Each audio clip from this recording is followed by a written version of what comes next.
তামিম ইকবাল অবসর নেওয়ার পর বাংলাদেশে কে ধরবে ওপেনিং হাল, এ নিয়ে কিন্তু দুশ্চিন্তার অভাব ছিল না, কিন্তু সেই অভাবটা এখন পূরণ করে দিয়েছে আরেক তামিম। শ্রীলঙ্কার বিপক্ষে ৪৭ বলে ৭৩ রানে দুর্দান্ত একটা ইনিংস, যেখানে ছিল চোখ ধাঁধানো কিছু শট, ৬টা ৬-এর মার এবং একটা ৪-এর মার, যেগুলো ছিল দুর্দান্ত। ছক্কার বৃষ্টিতে একদম কুপকাত করে দিয়েছিল লঙ্কান বোলারদের। এই তামিমকেই তো খুঁজছিল বাংলাদেশের কোটি ফুটবল প্রেমী ভক্তরা। অবশেষে তিনি আসলেন এবং দেখালেন তার জাদু।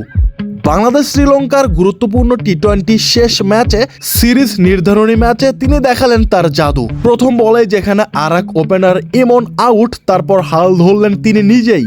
লিটন দাস এবং তাহিদ হৃদয়ের সাথে জুটি বেঁধে তিনি গড়লেন ৪৭ বলে ৭৩ রানের এক দুর্দান্ত ইনিংস। এই তামিম যদি নিয়মিত হতে পারে এবং নিয়মিত এরকম ভালো পারফর্ম করতে পারে, তাহলে এটা বলাই যায় অচিরে তিনি তামিম ইকবালকেও ছাড়িয়ে যাবেন। আপনাদের কি মনে হয়? মতামত কমেন্টে দেখতে চাই। তানজিদ তামিম কি তামিম ইকবালকে ছাড়িয়ে যেতে পারবেন? অবশ্যই কমেন্টে জানাবেন আর সাবস্ক্রাইব করবেন।